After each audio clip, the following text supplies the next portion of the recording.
This podcast details true crime cases. It contains adult themes and may contain descriptions of violence. It is not intended for children. Listener discretion is advised. Thank you for joining me for today's episode of Once Upon a Crime. We're in the series Sick and Murdered, where I share stories of people who cause others to fall ill, sometimes killing them for their own selfish gain. This is part 2 of the case of Marie Hilly. At the end of our last episode, Marie had been arrested for the attempted murder by arsenic poisoning of her daughter Carol. She was also suspected of the murder of her husband Frank by the same means 4 years earlier. After being released on $14,000 bail, she disappeared. Left behind was a note that made it appear that Marie had been kidnapped. We'll continue the story from there. There are a lot more surprises in store, so I'm glad you came back for part 2. You will not be disappointed. This is Chapter 4 of Sick and Murdered, Marie Hilly, Part 2. You love a good crime story, right? Of course you do, or you wouldn't be listening to this show. And you're probably always looking for something different, a new case you haven't heard about. Well, I have a whole new type of crime for you to discover. A new podcast called Malicious tells the unknown and forgotten tales of the pioneers of the cybersecurity industry and the criminals that shaped it in its earliest days. And these crimes, as well as being fascinating, directly affect many of us in our everyday lives. Because of this, it's important to stay informed about cyber threats like viruses, spam, and cyber attacks like ransomware and botnets. Man, I sounded so smart and tech geeky right there, huh? You'll learn about the techniques and ploys of criminal networks and the FBI's hunt for these criminals. It's a wild ride. So check it out. It's Malicious Life, and you can find it on Apple Podcasts or wherever you get your podcasts. Investigators were not fooled by the note left behind. It was written on a piece of envelope, just like the one left taped on Marie's back door during the time she repeatedly called police to report hang-up phone calls and other harassment. Nothing had come of any of those reports, and police had finally determined that all that drama was faked by Marie. There was one more note that would be discovered that police believed also had Marie Hilly written all over it, so to speak. The day after Marie disappeared from her motel room, her aunt and uncle, Margaret and Sammy Key, discovered their home had been broken into. A pane of glass in a back door had been busted out with a brick to gain entry. Missing from inside the home was an overnight bag, as well as several items of clothing belonging to Margaret. Some savings bonds were also taken, as well as the Key's car. Left behind was a note that read, "Do not call the police. We will burn you out if you do. We found what we wanted, and we won't bother you again." The note was written on the back of an envelope. Not heeding the warning, Margaret called the police. She immediately suspected her niece. Later, police would match this note to others in their files they believed had been written by Marie. A handwriting expert determined they had all been written by the same person. 46-year-old Marie Hilly was on the run. While a search for her was conducted, her trail soon went cold. Anniston police and Marie's family began to wonder if they ever knew the real Marie Hilly. They began to question everything. Who else might have fell victim to Marie, they wondered. On the day Marie Hilly disappeared, Carrie Hilly, Frank's mother, died at Stringfellow Hospital. She had been battling cancer for some time. Marie had shared a home with Carrie before she fell ill. Now a test was conducted on her body to see if she may have been poisoned as well. Frida recalled how Carrie would become ill in the afternoons after having lunch at home with Marie. Tests showed small amounts of arsenic in Carrie Hilly's body, but it was not enough to cite it as a cause of death. It was officially recorded that she had died as a result of cancer. Lucille Frazier, Marie's mother, had lived with Marie for several years and was diagnosed with cancer and died in 1977.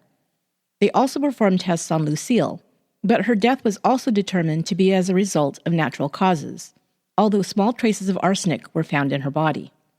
However, arsenic poison is known to be a trigger for cancer in the body, so whether Marie had spiked their drinks or food with the poison that ultimately led to their illnesses and death would forever remain a mystery. The officers who'd spent time at Marie Hilly's home, taking her various false complaints of harassment and anonymous threats, had also come down with stomach pains and nausea. They now wondered if they had been victims of Marie Hilly as well. There were neighbors of Marie's, whose children were frequent visitors at her home, who had also suffered from unexplained illnesses. Their chronic illnesses disappeared after moving to another neighborhood. More ominously, Sonia Gibson, Carol's friend, had died suddenly from what was believed to be a complication of a virus. Sonia's mother had never believed the official diagnosis, and now insisted her body be tested as well. It wouldn't be until many years later that her question would be answered. More on that later. Even more heartbreaking, Mike Hilly had to wonder whether his mother had also poisoned him and his wife Terry. Mike had become violently ill immediately after he'd visited Marie and demanded she accompany him to her bank to find out what was really going on with her finances. Terry had become ill while living with Marie in Anniston. She was so sick for so long that she'd miscarried their first child. She became ill again when Marie lived with them briefly. It was pretty obvious to Mike that his father and Carol were not his mother's only victims. Carol's illness and Frank's illness and death were proven to have been caused by arsenic poisoning. After Frank's body was exhumed on October 3, 1979, massive amounts of arsenic were found in his system. There was no doubt what killed him. 10 times the normal level that can be found naturally in the body was found in his hair samples. 100 times the normal level was found in his nail samples. Pathologists were able to determine that arsenic was administered to Frank Hilly over several months, little by little, with a massive dose administered right before his death. Forensic tests on Carol's hair conducted on the same day her father's body was exhumed revealed arsenic levels ranging from over 100 times the normal level close to the scalp to 0 times the normal level at the end of the hair shaft. This indicated that Carol had been given increasingly larger doses of arsenic over a period of 4 to 8 months. The only thing Marie didn't count on was just how strong the tiny girl was. It seems as sick and weak as Carol became, Marie just couldn't kill her. Treatment for arsenic poisoning is only effective if it is administered within 24 hours of exposure. The poison that had already entered Carol's tissues and nervous system had already done its damage. Carol was left with nerve damage that left her hands, feet, and legs almost useless. She would have to undergo a long period of painful physical therapy to regain even some of her motor functions.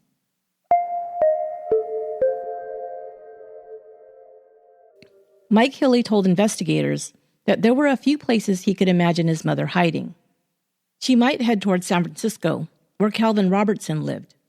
She had liked Florida, where she'd lived with Mike and Terry. Finally, he could envision her heading somewhere north. She had often spoke of enjoying her time in Boston early in her marriage to Frank. She'd talked about how she'd loved sitting inside, next to a cozy fire, reading, while the snow fell outside. Maybe she'd gone north to Colorado, or closer to the Canadian border, he speculated. The report of the break-in at the Keys home and their stolen car brought the FBI in and widened the search for Marie. The car was found at a bus station in Marietta, Georgia, within a few days. There were no fingerprints left behind. A federal warrant was issued for Marie Hilly. There were leads, some pretty promising during the search. A woman came forward with a report to police in Georgia. She had met a woman on a bus heading east. The woman was friendly, and they'd had a short conversation. She'd fallen asleep on the bus, and when she awoke, she discovered that the friendly woman had gotten off the bus somewhere during the night. Her purse with all her money, identification, and an expensive watch inside was also gone. Now, you might think you know what happened, but this is where this report takes a twist. The woman looked well put together and personable, so the officer believed her when she said she was stranded and had no one to call for help. All her relatives were either dead or estranged, so she didn't know where to turn to. The chief of police took her report and then arranged lodging for her overnight.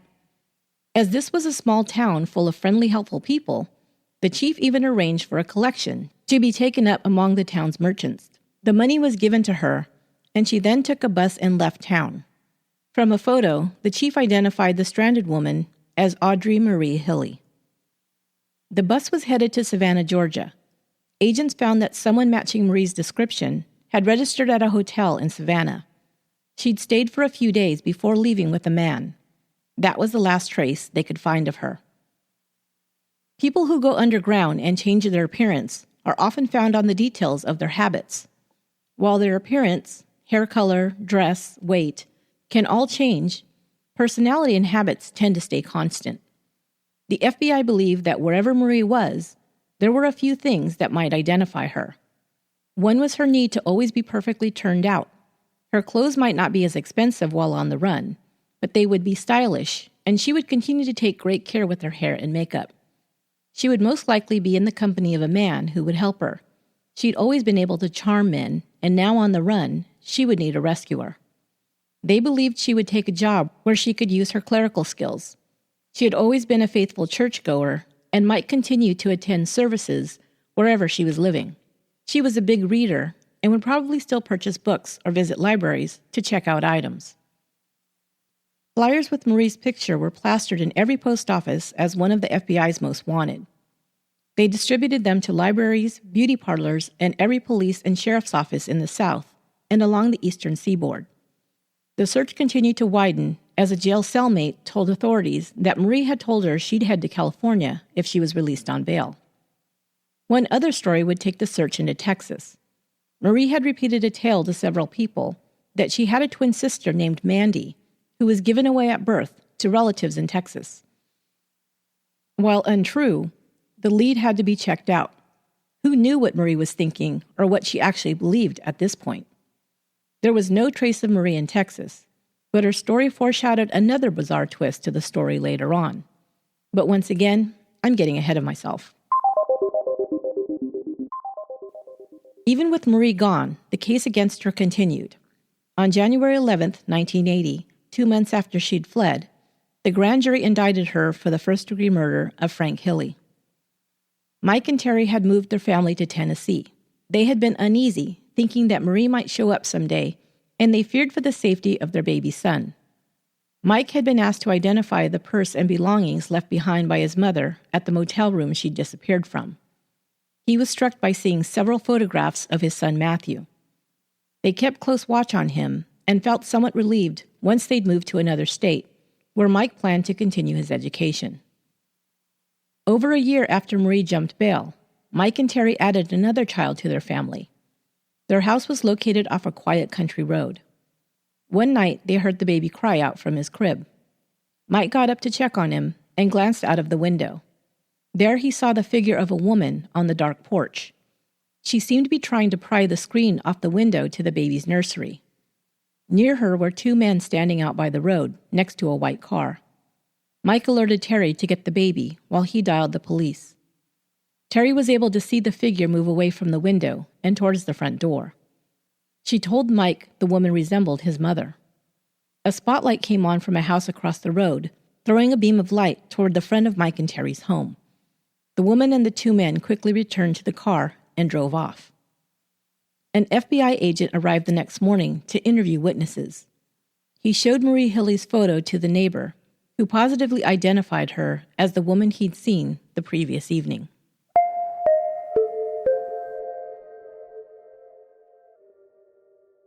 Three months after Marie fled Alabama, she was in Florida. Those 3 months remained somewhat of a mystery, but we know soon after she left, she was sighted in Savannah, Georgia, with an unknown man. More than likely, it was someone she'd charmed along the way, gave him a false identity, and perhaps been given or had stolen money from him to continue south to Florida. By February, she was in Fort Lauderdale, where she met John Holman. John came from a dysfunctional family situation. His mother was an alcoholic who'd suffered from depression. She had come from money, and considerable trust funds had been set aside for John and his 5 siblings, 3 younger sisters and 2 brothers. When Anne died of an illness, which was never fully explained, she'd been admitted to the hospital, and one day his father came home and abruptly announced that she was dead. John took over responsibility of his siblings. He was 16. John had never been that ambitious when it came to money, nor did he have to be. The trust account he'd received when he turned 21 was worth about $750,000 in today's money. He liked to work with his hands and got a job installing toilets and stabilizing equipment on boats. After he met and married his wife Linda, he started his own company, Crown Marine, doing the same work, as well as servicing equipment on boats. He liked cars and purchased several sports cars over his lifetime. He also owned sailboats. But to meet him, you would never know he had any money. He dressed and lived simply and was not one to spend lavishly, or even much at all. By the time he met Marie, he was divorced from Linda and estranged from his siblings. After years of feeling responsible for his family after the death of his mother and then his father, he simply shed all ties to them. He felt his siblings had never appreciated him anyway. They didn't take his advice, and he felt everything he tried to do for them was taken for granted or ignored. Besides a couple of friends, he was basically a loner. He would later admit to a friend that he had met Marie, who was now going by the name Robbie Hannon, in a bar in Fort Lauderdale. "I wouldn't tell anybody this," John confided in his friend, "but she was a hooker when I met her." Well, now we know how Marie'd been getting by. Resourceful gal. Marie was always one to try and elicit sympathy from men in order to manipulate them, and her initial meeting with John was no exception. Perhaps she began by acting interested in him before she propositioned him and identified herself as a working girl. But she quickly began her sob story. She was doing this to earn some money, she told him, but her heart wasn't in it.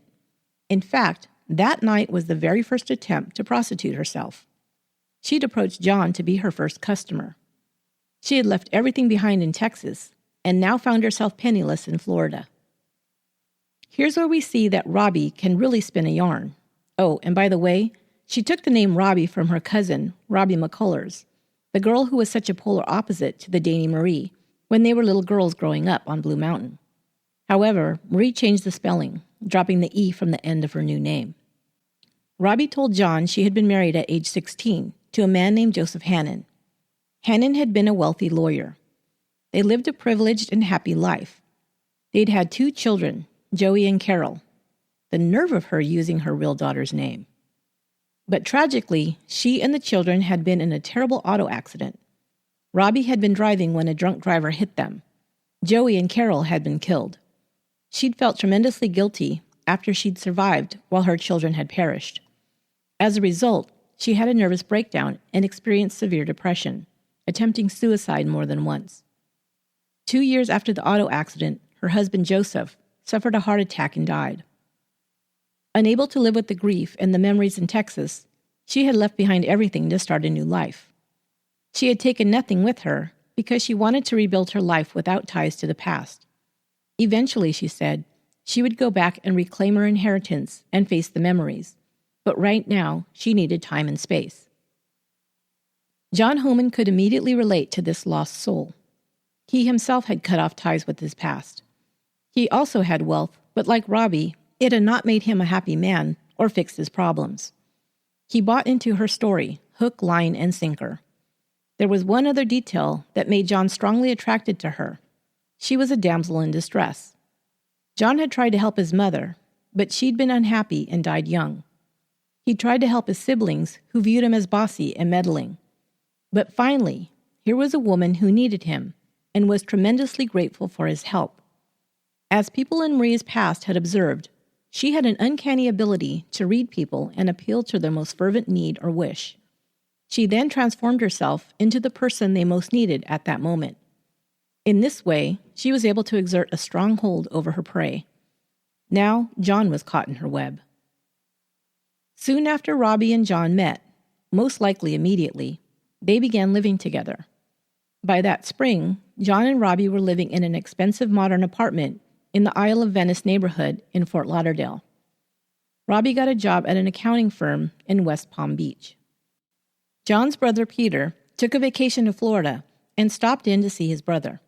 He met Robbie, who he thought odd. Within a few hours of meeting him, she would lay out her whole tragic life story. She would do this with everyone she met. She seemed jumpy and suspicious, asking Peter to open up some canisters of 35mm film he had with him to prove to her he wasn't in possession of hard drugs. Then she told Peter that she was suffering from a brain tumor. It was currently under control, but at some point it would kill her, she said. Now that she'd met John, she vowed to make the most of whatever time she had left to her. His brother was obviously smitten, Peter could see. He wondered what the attractive and stylish woman saw in his brother. He was kind of a schlub. But they both seemed happy, so he put aside his doubts. John told Peter that they were thinking of making a move. Fort Lauderdale was being taken over by new money and large construction projects. It no longer had the small-town feel it once had when they were young. Peter, who had attended a small college in New Hampshire, spoke of New England's charms and encouraged them to relocate there. By the summer of 1980, John had closed Crown Marine, and he and Robbie moved to New Hampshire.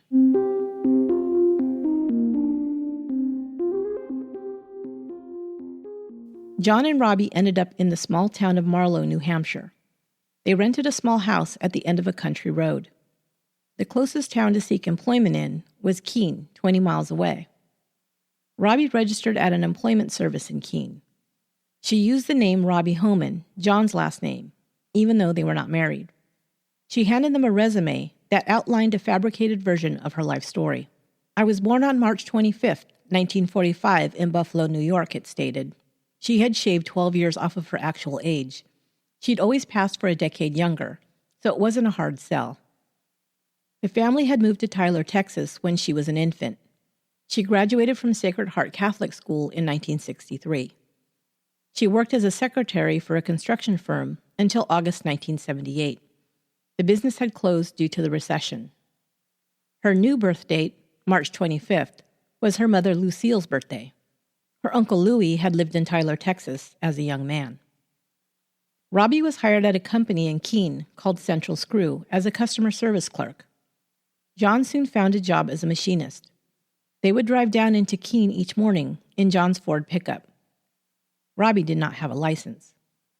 Robbie, as FBI profilers had predicted, still took great care with her looks. She wore blouses and skirts with a matching sweater or jacket. She wore high heels even to the less-than-fancy workplace where she was employed.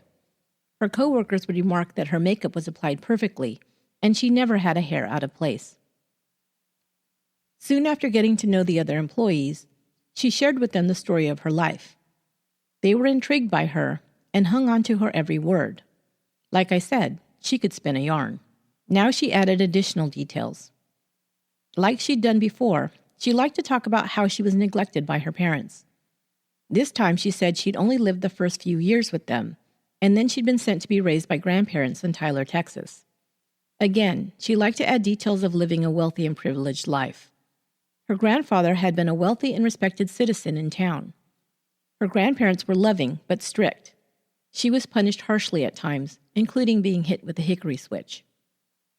She'd been married soon after high school to escape her grandparents' rules. She was very happy with her wealthy husband and 2 children until the accident. Oddly, now she said her husband had also died in the accident, not from a heart attack as she'd told John. She had been hospitalized with life-threatening depression after the loss of her entire family, and even now she could not bear to drive, thus explaining why she did not drive, not because her identity might be called into question if she tried to apply for a state driver's license. Robbie would mix her fiction with facts from Marie's real life. She'd nursed her mother when she was dying of cancer, she told her new friends. Her mother-in-law also had been diagnosed with cancer. These facts were true. After the strain of her mother's death and caring for her mother-in-law, she'd grown depressed, and her brother-in-law had committed her again to a mental hospital. She'd fled and ended up in Florida, where she'd met John. She now gave details of the fictional life she'd left behind. She'd abandoned her mansion with the circular driveway and the Mercedes-Benz in the garage. She didn't have access to her money, including the proceeds from her husband's life insurance and their real estate holdings, due to her status as a mental patient.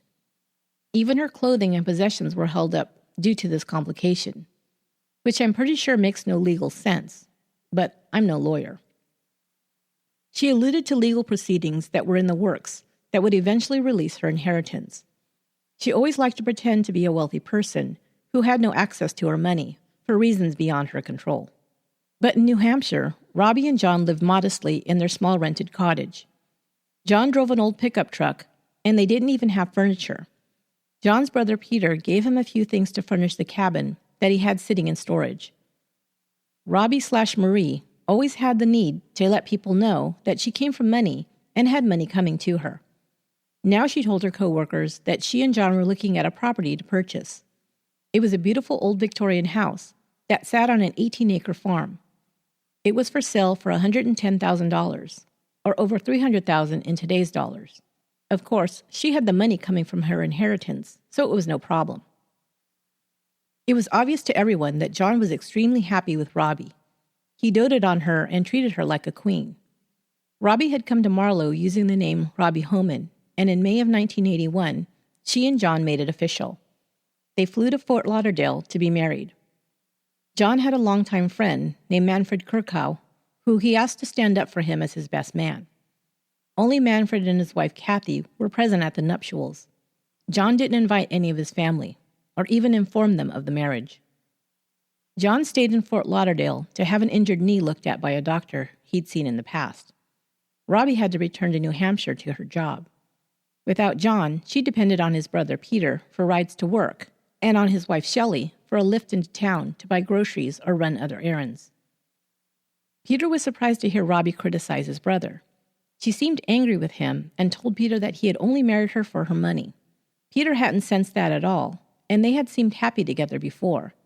But now, all she did was bitterly complain about John to him and Shelley. They felt uncomfortable having her share this with them, and perplexed as to what had changed so suddenly. Robbie even told them she was thinking of divorcing John when he returned. So it was a great surprise when John returned and angrily confronted Peter. Robbie had told him that they had left her stranded, telling her that they were too busy to help her out. She'd been forced to find her own rides to work. Peter was so shocked that he didn't respond. John stormed out. Once he regained his composure, Peter was pissed. He went to his brother to confront Robbie, but Robbie stubbornly refused to admit that they had helped her at all. Peter shouted at her and called her a liar. John believed Robbie over Peter, and the brothers stopped speaking to one another. Peter even came and took back the furniture he'd loaned them.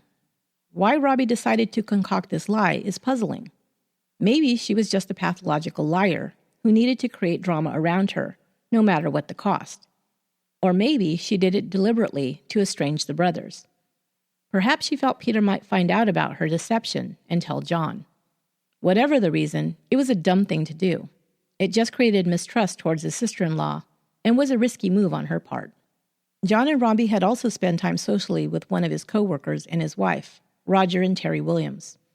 The relationship between the two couples had cooled after a few months. Terry, who worked as a security supervisor at a bank in Keene, had begun to dislike Robbie.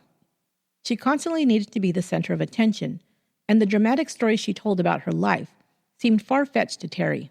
She had refused to participate in get-togethers, and Roger felt awkward as part of a threesome, so they stopped spending time together.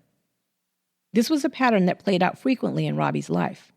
Just as it had when she was Marie Hilly, she put people off after they got to know her. Now her relationships with her coworkers were also starting to become strained. In the office, the mood was often awkward or tense. Some outright disliked Robbie, and others just felt awkward and uncomfortable around her. She was still well liked by her boss, Ron Oya, but he often wasn't privy to the interactions between his employees. When Robbie told her coworkers that she was taking a leave to go to Texas to straighten out her inheritance, they were glad of it. She had to reestablish residence in Texas for several months, she explained, as part of the terms of claiming her inheritance. So 9 months after she had begun working at Central Screw, she took her leave. Her boss offered to rehire her when she returned. She said she didn't know when or if she would be back.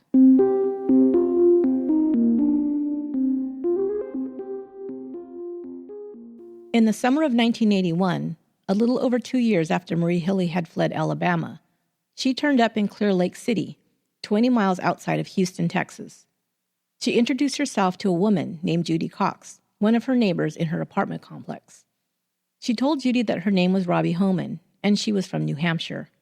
She was suffering from a rare blood disorder, and she would be leaving shortly for Dallas for treatment. She was in Houston dealing with some business matters. She and Judy soon became friends. Robbie was generous with her friend, often purchasing items for Judy or her husband or kids. Judy would try to tell her it wasn't necessary, but Robbie told her she was coming into a large amount of money, and so she was happy to do it. Again, she changed some details of her life story for her new friend. She had grown up in Tyler, Texas, and then moved with her husband to New Hampshire. There, her husband Joe and her 2 children had been killed in an automobile accident. She had been hospitalized for grief and depression for months before she'd recovered enough to go on with her life.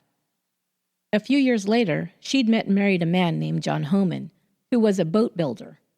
Now, in her new story, she killed off her brother and sister-in-law. I assume this was Peter and Shelley. They died leaving their vast wealth to Robbie. Really? Why not his own brother? Robbie was in town settling the estate. Now Robbie told Judy that she suffered from migraines due to her blood disorder and had to move because her noisy neighbors exacerbated her condition. Judy and her family offered to let Robbie move into their spare bedroom.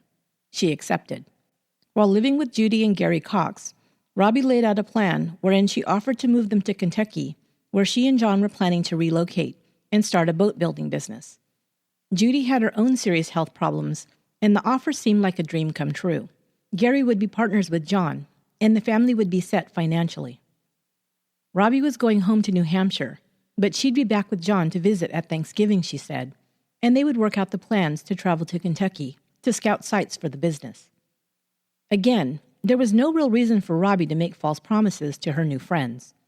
I guess she just wanted to act like a big shot, but lying to them like that and getting their hopes up was very cruel.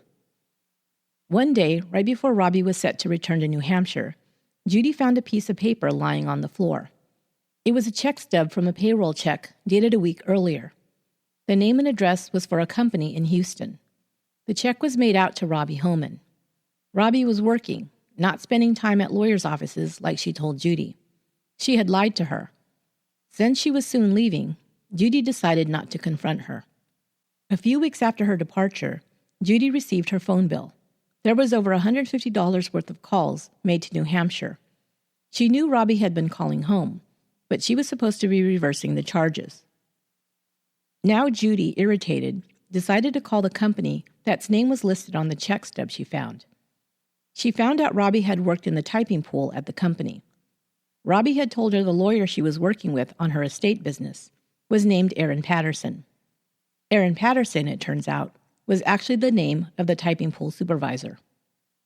Now Judy wondered, was there really any estate at all? She called the New Hampshire number listed on her phone bill. It was just before Thanksgiving when Robbie and John were supposed to arrive. When the person picked up the phone, Judy recognized it as Robbie's voice. "Robbie, this is Judy Cox," she said. There was silence for a few beats. Then, "This is her sister Terry." A bit confused, told Terry that she was calling to see if Robbie was going to come out for Thanksgiving, as she had not heard from her since she'd left. Terry then told her that Robbie had been hospitalized. "You probably heard about her mental problems?" she asked Judy. As a result, Robbie would not be available to travel to Texas for the holiday. Judy then mentioned the planned trip to Kentucky. "Oh yes," Terry said. "She told me about that. It doesn't look like she's going to be able to do any of that now." She then told Judy she had to go, but she'd have Robbie call when she was feeling better. She hung up. Judy was almost positive the person she'd been talking to was Robbie herself.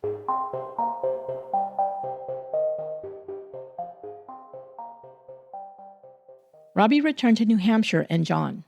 She also returned to her job at Central Screw. Her co-workers weren't thrilled to have her back, but her boss thought she was a great employee and hired her back with increased responsibility and pay. Soon after she returned, she began creating drama at work. She told her supervisor, Jerry Skadova, that her co-worker, Marcy Stabler, had been opening her mail and later said that she had come on to her husband, John. This was so out of character for Marcy that Jerry began to believe that Robbie was a liar and/or unstable.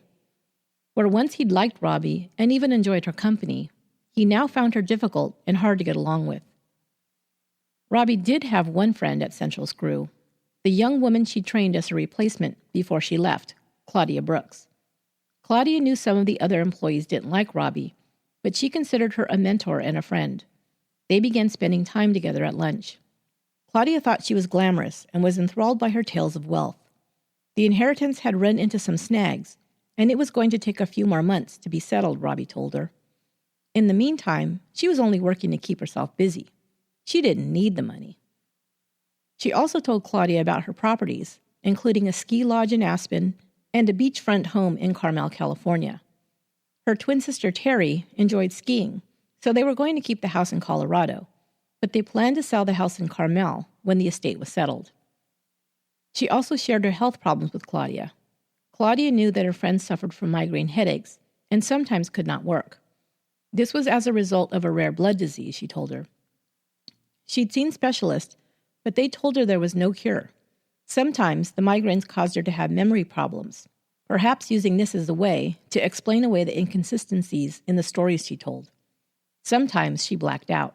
When Claudia told the others about Robbie's twin sister, they were surprised.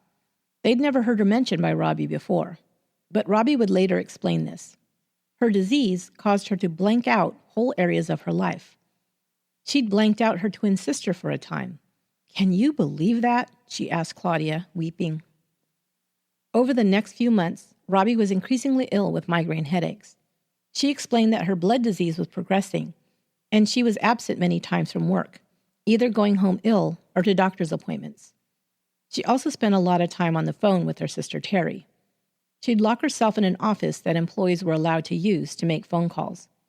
She spent many lunch hours alone, supposedly talking to her sister. John would later report during the same time that Robbie seemed to be suffering a mental breakdown. Sometimes she would cry uncontrollably or throw tantrums, raging in an almost little girl voice. She began telling John and others that she had been terribly abused as a child. She had previously told a story of being made to hang onto a fireplace mantle while being beaten with a switch. Now she told a darker story, saying that she'd been made to hold onto the mantle while being molested by her grandfather. Sometimes she'd been tied to a chair during the abuse, she said. One day Robbie came into work and told Ron Oya that she could no longer continue to work. She was fatigued and in pain. Her medication made her weak and tired. She was going to have to travel to Texas for specialized treatment. They decided that John would stay behind to work. There was nothing he could do for her since she would be in the hospital undergoing treatment. He did not want her to go, but finally agreed it was for the best. She left Marlow, New Hampshire in September of 1982.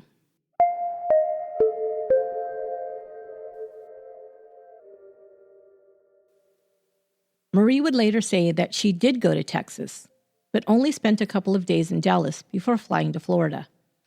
On September 23, 1982, she registered at the Howard Johnson Motel in Pompano Beach, Florida. It was located just a couple of miles from where her son Mike had once lived, and where she had stayed with him and Terry. A few hours after checking in, she walked into a salon and had her brunette hair dyed a platinum blonde. She registered at an employment office and was sent to a company that was in desperate need of clerical help right away. She began working for Jack McKenzie, owner of Solar Testing Service. McKenzie was impressed with her office skills and her professionalism. She arrived to work in a taxi and told him she didn't have transportation. She had flown from New Hampshire and her car was still there. She planned to fly back soon and drive it down to Florida. McKenzie offered to drop her off at home and pick her up on the way to the office in the morning. Pompano Beach was just the next town over from where he lived and on the way. The first evening she had him drop her off along the strip near the beach. She had to run a couple of errands and could walk home from there, she explained. The next day, Robbie Holman from Marlow, New Hampshire, checked out of the Howard Johnsons, and Terry L. Martin from Laconia, New Hampshire, rented a room at the Balkan House Motel. It's interesting to note that again, Marie took the name of someone she knew, this time taking the first name of her daughter-in-law, and using the same spelling. Jack McKenzie found Terry's help invaluable. He was in over his head with work and had not found anyone before who was such a quick learner and so efficient. He had been divorced for several years and lived alone. He also found Terry Martin attractive and nice to be around. Before long, on the rides to and from the office, Terry laid out her life story for her boss. She had moved to New Hampshire several years ago to be near her twin sister Robbie. Robbie had lost her husband and children when their car had been hit by a drunk driver. She'd had a nervous breakdown and had been hospitalized several times. She told McKenzie that Robbie was living alone in a big, beautiful house in the woods.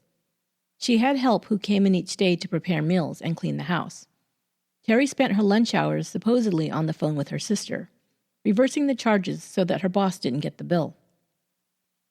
Terry had been married to a businessman who was an avid pilot. He was older than her and had died a few years earlier. They'd had no children, and she'd left New Hampshire to get a fresh start. A few weeks after she started working for Jack McKenzie, Terry came into work to report that her sister had suffered a stroke. She was going to fly up on the weekend to be with her. She would be back at work on Monday, she promised. Of course, Mackenzie only knew what Terry was telling him. She hadn't left Florida at all, but was spinning another tale for her new boss.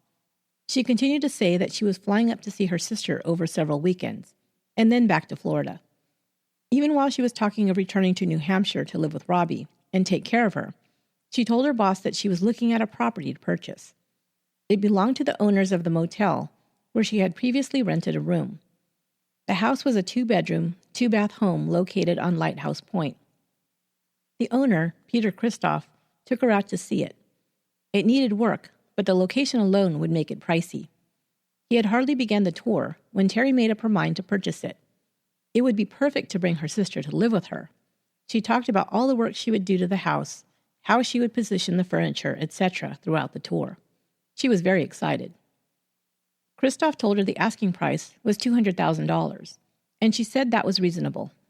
He asked her how she would finance the purchase, and Terry said she would be paying cash. "How soon can you be out?" she asked him. He wasn't expecting things to move so fast, and he told her he'd talk to his wife and make arrangements.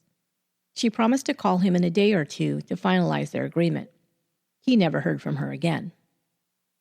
Once again, this is a head-scratcher. Why did she feel the need to go to all these lengths to lie to people? What was the purpose? I can only imagine it was Marie Hilley's need to, number one, pretend to be wealthy, or perhaps indulge her fantasies of being wealthy, or number two, create drama in her life. Let's face it, her life at this point was pretty boring. She lived in a rented room by herself, worked as a clerical assistant at a small one-person company, and that's about it. Pretty dull. Marie didn't do dull too well. So dull, in fact, that after 6 weeks of working at solar testing, Terry told Mackenzie that Robbie had died, and she was going to return to New Hampshire. Once there, supposedly, she called him to say she was staying there and wouldn't be back. Okay, so remember, Robbie Holman told her husband, John, that she was going to Texas for treatment for her blood disease. Instead, she turned up as Terry Martin in Florida, pretending that she had a sister named Robbie who was dying in New Hampshire. You got that so far? Now Robbie has died, and the next thing Terry did was to, try to keep this straight, write a letter as Robbie to Terry to tell her that she knows she isn't going to live much longer. When she died, she said she wanted Terry to be the one to tell John, and she wanted her to go and be with him. He would need Terry to help him cope with her death. She should stay with him as long as he needed her to, she urged. She also said she wanted no funerals or memorials in her honor. She had already made arrangements for her body to be donated to the Texas Medical Research Institute.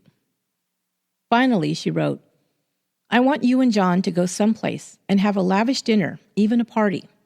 Time is a slow healer, but I know that eventually it does heal. Just keep that in mind. Everything passes. Just please take care of John. He is strong about everything except me. Robbie." On November 11th, 1982, Marie Hilly, a.k.a. Robbie Holman, a.k.a. Terry Martin, returned to New Hampshire a day after calling to inform John Holman that his wife had died in a Texas hospital. She met him at the airport and introduced herself to him. "I'm Terry Martin, Robbie's sister."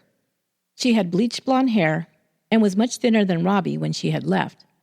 But other than that, she looked and sounded exactly like Robbie. John Holman, grieving the death of his wife, welcomed her and said it was a pleasure to meet her.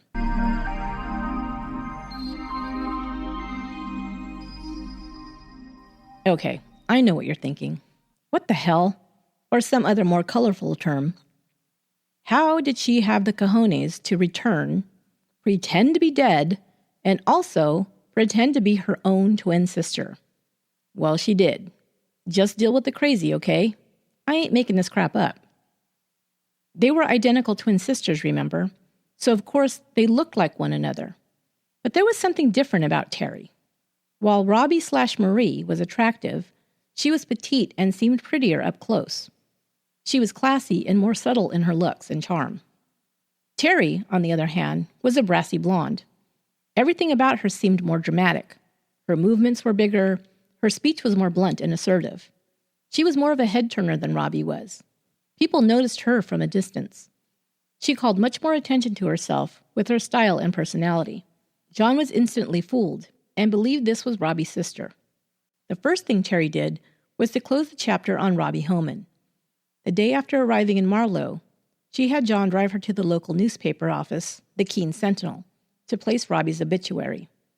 Obituaries are generally phoned in by the funeral home, but since there was no funeral home involved, Terry had arrived to give the details in person and have the obituary published. Later on, this obituary would begin to unravel Terry's story. It read, Robbie L. Holman, 37, of Marlow, died Wednesday in Dallas, Texas, after a long illness. She was born in Buffalo, New York, March 25, 1945, daughter of Hugh and Cindy Grayson, and had lived in Marlow for 2 years. Mrs. Holman was formerly employed by Central Screw Co. in Keene and was a member of Sacred Heart Church in Tyler, Texas. Survivors include her husband, John Holman of Marlow, and 2 sisters, Terry Martin of Dallas and Jean Ann Trevor of White Plains, New York. Mrs. Holman has requested that her body be donated to the Medical Research Institute in Texas and that no funeral be held. Contributions may be made in her memory to a favorite charity. Interesting to note that she made her father's name Hugh and her real father's name was Huey. Also, she created a second sister out of thin air now. It's also interesting that she felt the need to even publish an obituary. It's not a requirement. She could have just skipped it, and perhaps things might have gone unnoticed. But for the 3rd time, I'm getting ahead of myself. Robbie had set up the appearance of her sister before she left Marlow. She had begun talking about Terry quite a lot at work, and also pretended to spend her lunch hours calling her. Robbie had continued to call Central Screw while she was in Florida to talk to her friend Claudia Brooks. She told her that she was in a hospital in Texas and updated her about her condition, most likely setting the stage for her upcoming death. The receptionist had taken these calls and knew Robbie's voice well, so when she received a call asking to speak to Claudia in November, she said, "Hi, Robbie, how are you doing?" She was met with silence. Then Robbie's voice said, "This isn't Robbie, it's her sister Terry."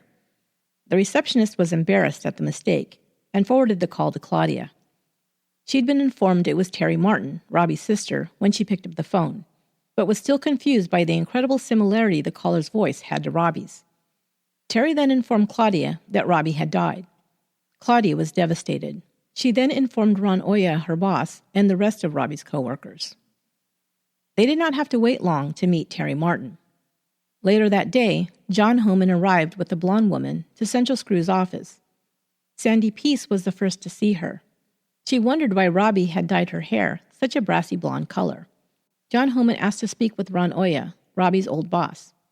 Confused as to why Robbie hadn't acknowledged her, she called Ron Oya. Terry shook his hand and told him she'd heard a lot about him and Robbie's co-workers from her sister.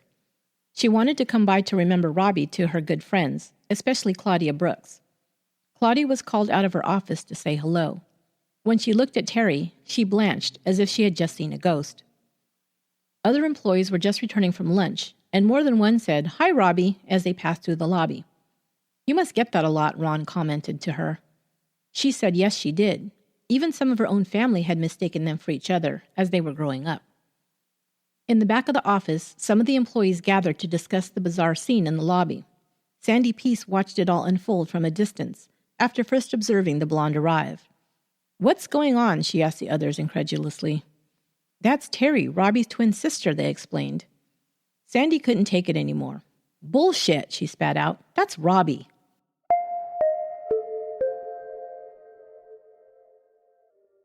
Terry really had only wanted to meet Claudia Brooks, the younger woman who Robbie had considered a friend, and one of the only one of her co-workers who still liked her. Claudia was so grief-stricken over her friend's death that she couldn't even look at Terry without dissolving into puddles of tears. Almost every other one of the employees was sure that the blonde was Robbie, trying to pull a fast one.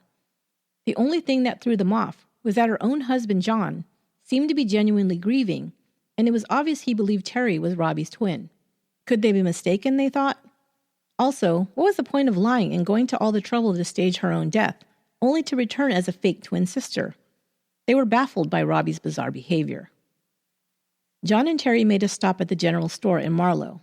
Marlowe Grocery was owned by Carol and Fred Hammond and was a place where the residents ran into each other and shared news and gossip. The Hammonds were a central hub of knowledge in the small town. When Carol Hammond saw Terry, she exclaimed, "Robbie, you've lost so much weight." She was then corrected by John, and she shared her condolences with him. She had not known Robbie well. John usually shopped alone, while his wife often remained in the truck when he went inside to make his purchases. Now that Carol had gotten word of Robbie's death, the news soon spread. John's brother Peter heard about his brother's wife's death from the Hammonds. Even though they were estranged, Peter's heart went out to John. He went to visit him and offer his sympathy. Upon seeing John, it was obvious he was grieving deeply. Peter would report that it looked like he'd been crying for days. He was dumbstruck by the resemblance between Terry and Robbie. It was uncanny. Robbie hadn't shared much information about her family with Peter and Shelley. She had once mentioned another sister who lived in White Plains, New York, and was a model. She told them she was wealthy, but had been unhappily married and had since divorced. Robbie had never mentioned a twin sister to them, however.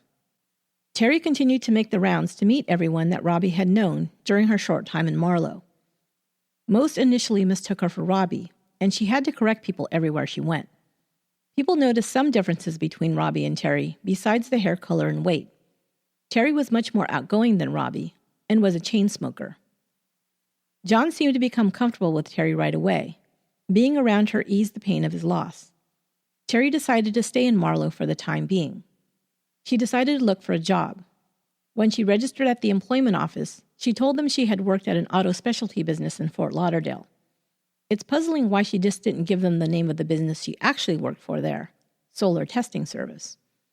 Before that, she'd been married to an Army officer, and they'd moved around frequently, and she'd held a series of clerical jobs. She had the skills needed for an office job, but her typing speed was not as fast as Robbie's.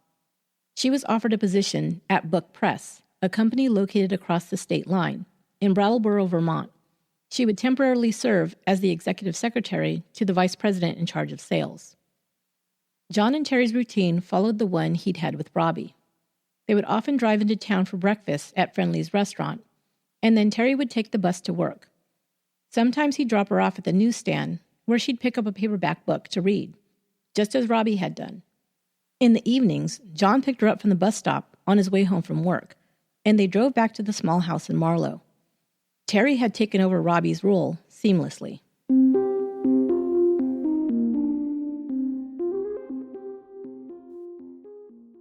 But several people were questioning Terry's appearance and putting two and two together. Carol Heyman thought there were several things odd about Terry's story. She and Fred had invited John and Terry on an outing with them one day into New York. They thought it would be a welcome distraction for them. Terry said she'd never been in the North before, but then identified the Catskill Mountains as they passed. Carol thought this would be an odd detail for an outsider to recognize. Terry had also brought up some things about Marlowe that she believed an outsider would not pick up so quickly. She hadn't known Robbie well, but remembered some gold caps on her teeth. She'd noticed Terry also had caps on her teeth. She told Fred she suspected that Terry and Robbie were the same person. Fred said he wasn't convinced either way, so they decided to stay out of it. Roger Williams was John Holman's closest friend at Marlowe. They were co-workers and had come to know each other well. He'd been the one to question John about Robbie going alone to Texas when she was ill. John said that he couldn't afford to take time off work, and also that Robbie was too proud and didn't like John to see her so ill. Both Robbie and John were not overly sentimental, he explained, and sadness and grief were uncomfortable topics for them. Robbie didn't want him there, and he didn't know how to behave in that situation, so they both agreed that she would deal with her illness alone. Roger took him at his word.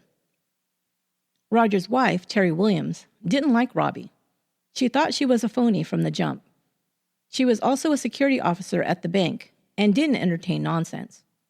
Now she heard the talk about a twin sister arriving after Robbie's death and was skeptical immediately. She also picked up some similarities that she thought were odd. Terry Williams was from Texas. Her maiden name was Martinez. Terry Martin from Texas was sure a close match. One day, Terry Williams saw a blonde walk into the bank.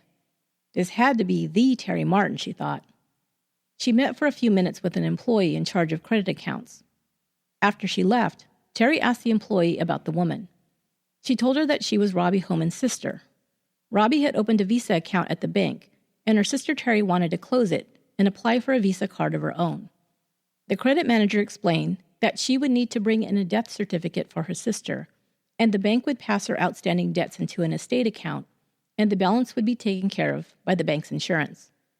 Terry Williams told her under no circumstances was she to issue that woman a credit account without proper identification and verification. "That's Robbie Holman," she said. "There's no such person as Terry Martin. I guarantee it." On Saturday, Robbie Holman's obituary was published in the local paper. After reading it, two of the employees, Sandy Peace and Jolene Hoover, thought it was just a bit too generic. They decided to take it upon themselves to verify the information recorded in the obituary.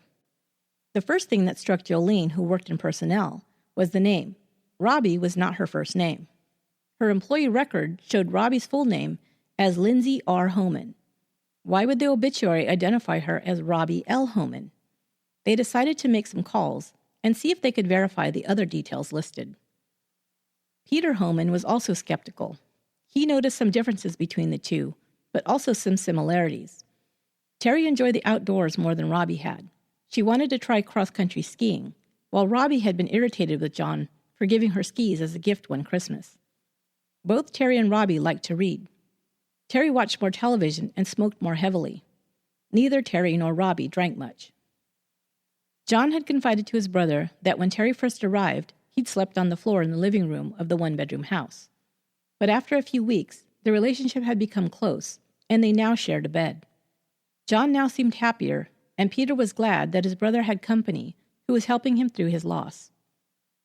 Robbie had left instructions for her sister and John to go out for a nice meal to toast her life. Terry invited Robbie's friend Claudia. Claudia was still confused about the entire situation and didn't want to go. Her husband talked her into it.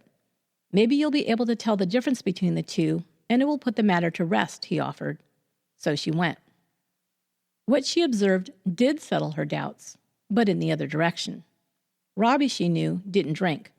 Terry ordered a cocktail, but at the end of the night, she noticed that Terry had barely taken a sip, and the drink was still almost full. Also, when Terry pulled out a pack of cigarettes, Claudia noticed it was the same brand Robbie smoked. Claudia avoided Terry after that.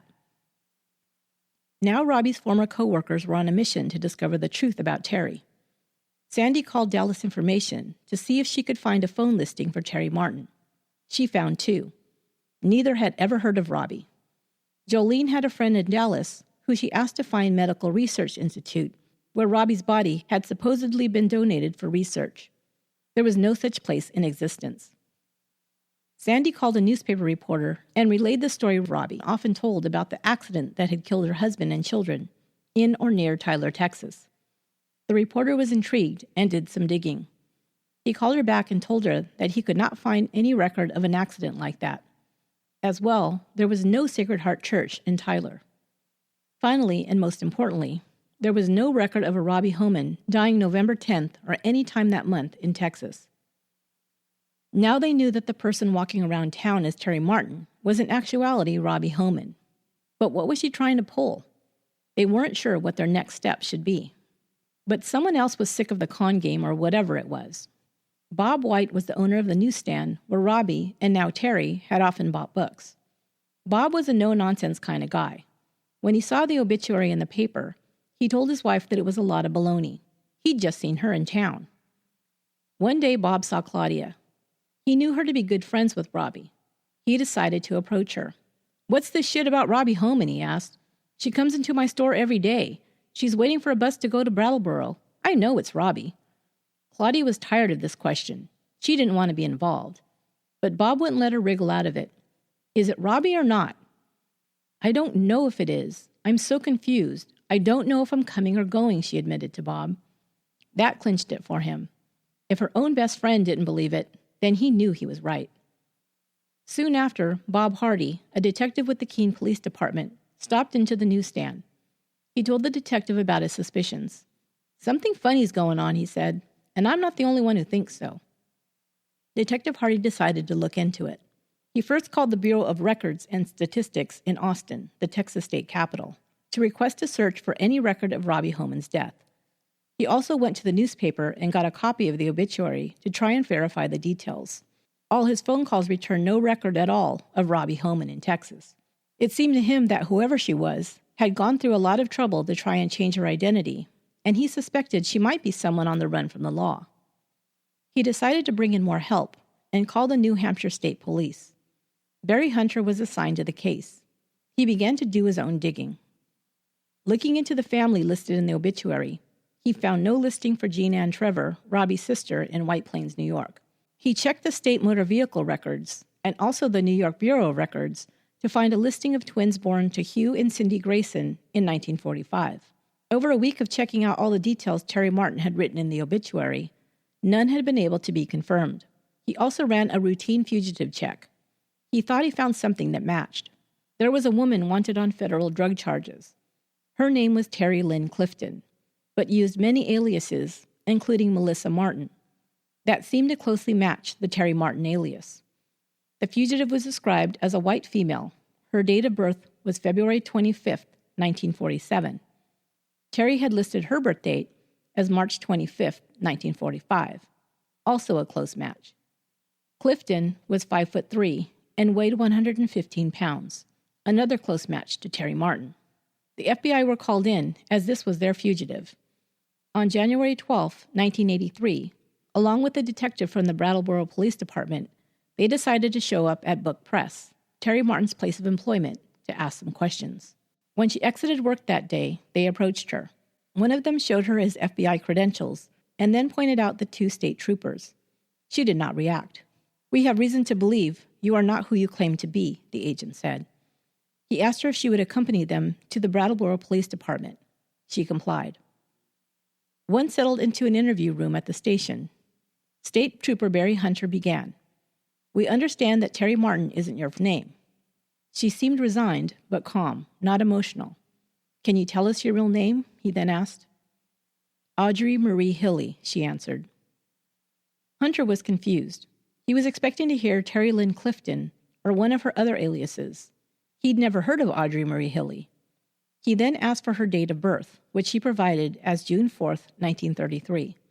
She was 12 years older than the age she claimed as Terry Martin. "Do you have any involvement with being wanted by the police?" she was asked. "Yes," she answered. "I'm wanted in Alabama for some check charges." She was still calm and matter-of-fact. The FBI agent excused himself and left the room to a computer that was linked to the National Crime Information Center's records. He entered the name, Audrey Marie Hilly, and date of birth. He found out that she was wanted on 2 counts of passing bad checks. However, she was also wanted in Anniston, Alabama, on charges of murder and attempted murder. He walked back into the interview room. "Is there anything else besides bad checks you might be wanted for?" he asked. Marie finally showed an emotion. She looked annoyed. "Well, the police down there accused me of poisoning my daughter. That's so ridiculous. Why would I do that to my own daughter?"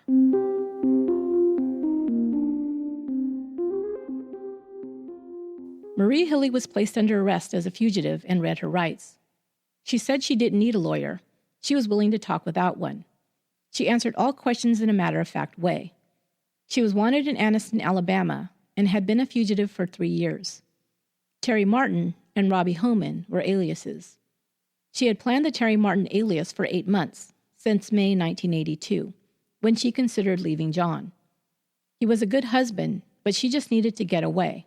She didn't want to involve him in everything. The only thing she'd done to change her appearance was to bleach her hair and go on a diet. Why did she come back then after leaving him, they wanted to know. "I don't know," she answered. "I kept trying to decide whether to keep running or give myself up." As to her discovery now, she said, "It's a relief. I'm tired. It's been so confusing." She was found with a paper in her purse with a list of numbers. They were Social Security numbers she had planned to use in the future. She explained that it was hard to set up new identities.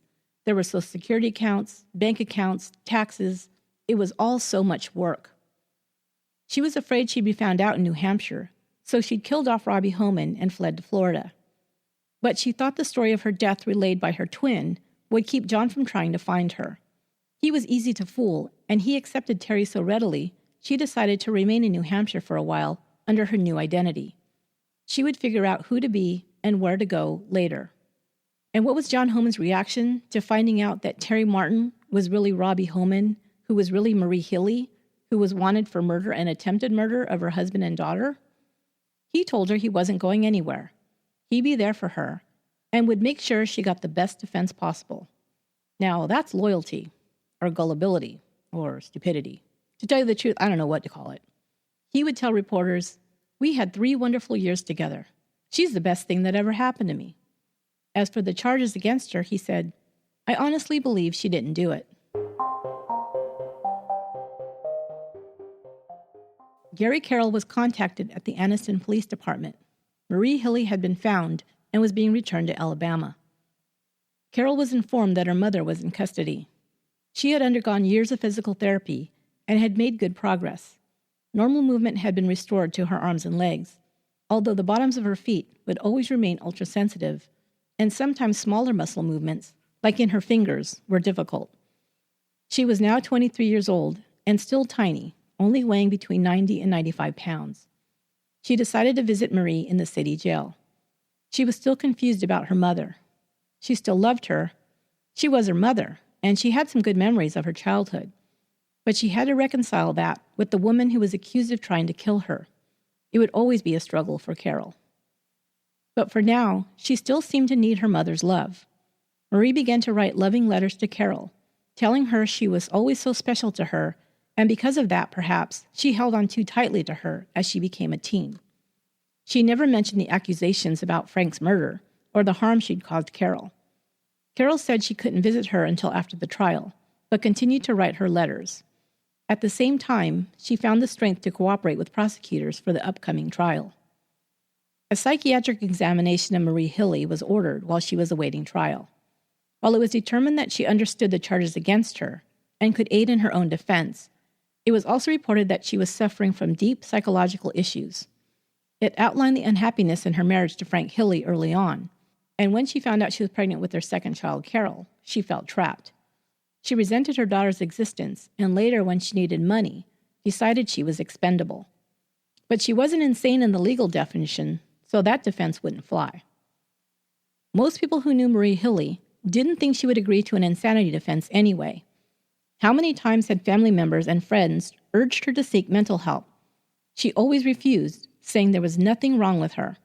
She'd rather spend her life in jail than ever admit there was anything wrong with her mentally, one acquaintance said. Marie would say what she did, taking on new identities and even pretending to be her own twin, wasn't crazy. It was simply something she had to do for self-preservation. Marie was telling people that she had been framed in Alabama and had to flee in order not to be railroaded into prison. Marie's trial began in May. The jury would be sequestered for the entirety of the trial proceedings. The trial star witness was Carol Marie Hilly. She could speak directly to her mother's actions of injecting her with the substance later determined to be arsenic. She also told them that her mother told her to keep these injections secret. She described the time that her mother had given her Maalox out of an empty Tylenol bottle while on the way, supposedly, to pick up Carol's new car. Something must have been in the Tylenol bottle because when it came in contact with the liquid, it bubbled up and burned Carol's throat going down. She also told the court of her hurt and confusion when she'd learned how her mother had harmed her. She had attempted to take her own life on 2 occasions after her mother had become a fugitive. The defense didn't have a lot to work with to refute the charges against Marie, so it tried to sow doubt in the jurors' minds by discrediting the witnesses. They portrayed Carol as an unstable, sexually promiscuous drug user. Jurors didn't buy it.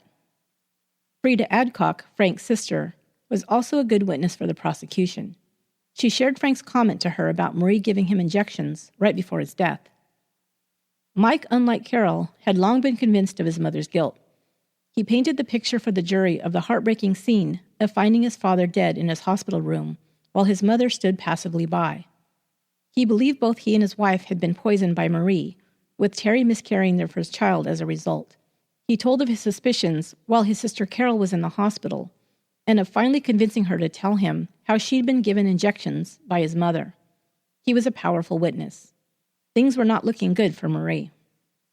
The prosecution entered into evidence the several bottles found in Marie's belongings and in her purse that contained arsenic or residues from the poison. Finally, the motive was laid out. Marie wanted money, and one way to get it was by collecting life insurance.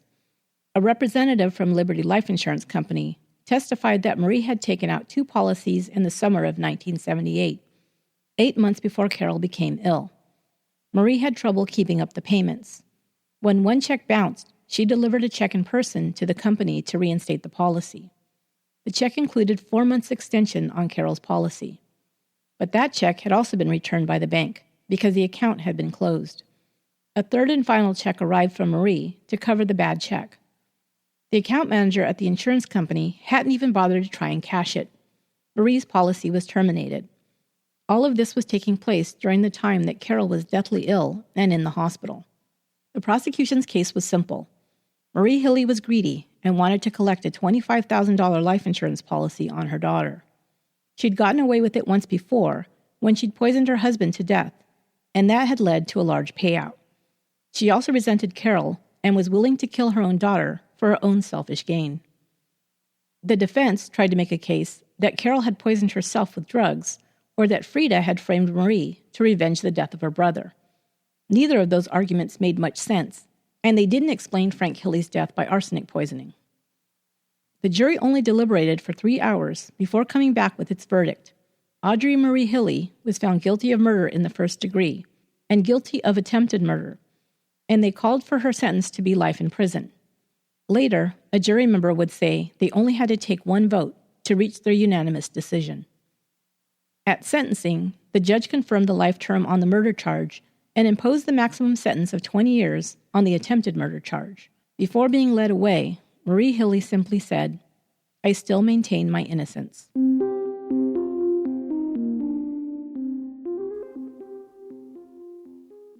That should be the end of the story, but this case takes one more bizarre turn before the ending. I told you this was a good one. But first, let me tell you the answer to the question regarding Sonia Gibson. Sonia was Carol's young friend who had died so suddenly and her death ruled as a result of complications of a viral illness. Days after the end of Marie's trial, the district attorney was interested in opening a case to find out if Sonia had also been one of Marie's victims. However, Sonia's father objected to his daughter's body being exhumed. That fall, the court gave the order that Sonia's body could be exhumed. No toxic levels of arsenic were found in her body after testing. The case was then closed. Sonia's mother never had an answer to the reason for her daughter's death. She had died while Marie Hilly was still a fugitive. Marie Hilly was sent to Tutwiler State Women's Prison to serve out her sentence beginning June 9, 1983. John Holman moved to Alabama, taking a job as a machinist to be near his wife. Every other Sunday, when Marie was eligible to receive visitors, he drove the 180-mile round trip to see her. Marie would become eligible for parole consideration in 1990, after serving 1/3 of her sentence, or just 7 years. She continued to use her clerical skills in her prison work detail, and by her 2nd year of incarceration, she had received trustee status and was allowed to work in the office of the warden. She appealed her sentence, but it was rejected by the Alabama Court of Criminal Appeals in 1985.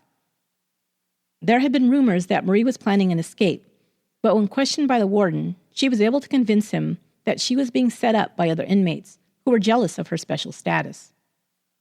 By 1985, Marie was placed on minimum security status in the prison, meaning that she was eligible to leave the prison with supervision.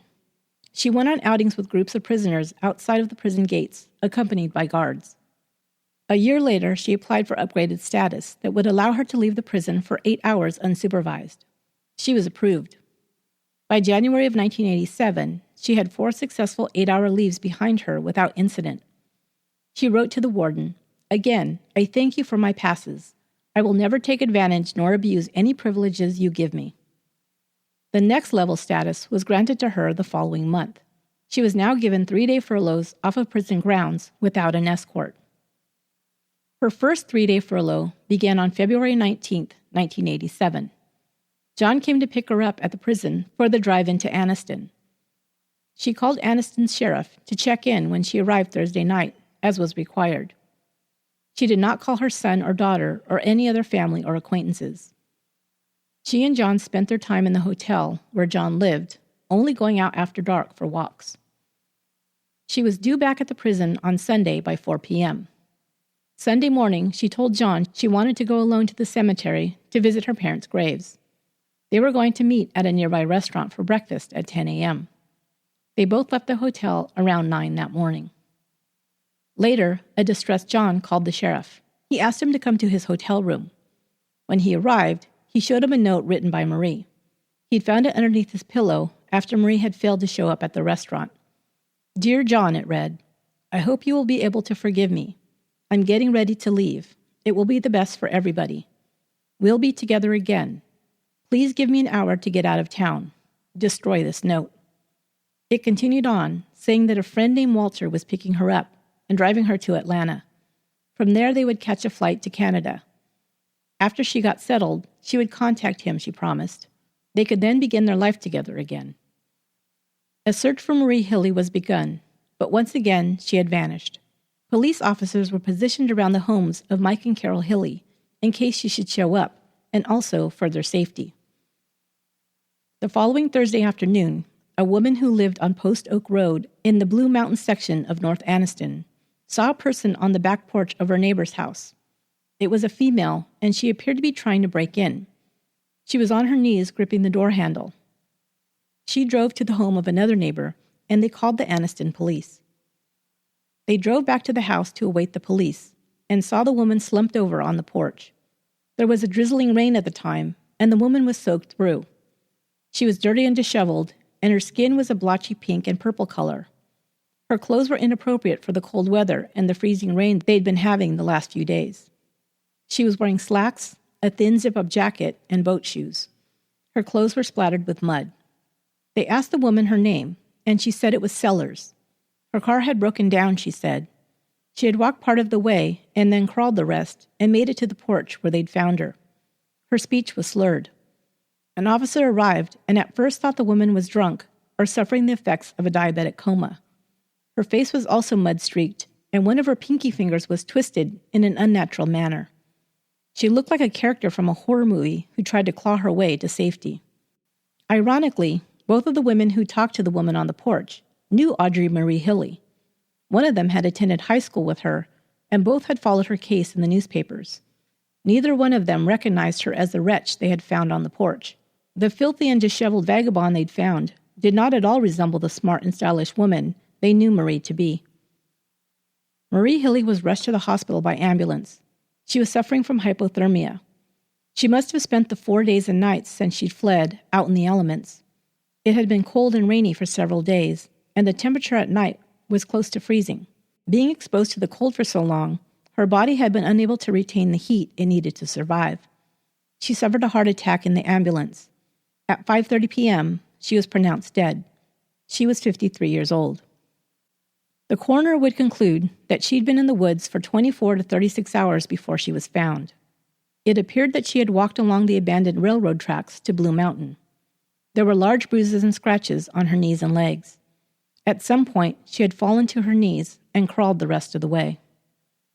Ironically, the porch where she collapsed was located in Blue Mountain, in the same small section of Anniston where the mill workers lived and where she'd grown up. Marie Hilly, who had rejected the simple life of those in her community and had always strived for more, to the detriment of everyone around her, had come full circle and back to her roots when she died. Was this an unconscious drive to return to her true self, or just a strange coincidence? We may never know. Audrey Marie Hilly was buried in Forest Lawn Gardens Cemetery next to her husband Frank Hilly, her first victim. That will do it for this episode of Once Upon a Crime. I told you it was a crazy one. I hope you liked it. If you did, tell a friend and share the crazy. I recently found a great show about this case. You can hear directly from Marie's son, Mike Hilly, about his experiences with his mother. He even shares some of the Hilly's home movies, so you can see what she looked like in real life. The show is called American Monster, and it's on the Investigation Discovery Channel. The episode is titled Alabama Murder Mystery, and as of this writing, you can watch it online on their website. I've included a link in the show notes. Thanks for listening, and if you haven't done so already, please subscribe to the show on iTunes. It helps me tremendously and helps others to find the show. I'll be back next time with a whole new series. You won't want to miss it. Once Upon a Crime is written, produced, and edited by me, Esther Ludlow. Until next time, be good to one another.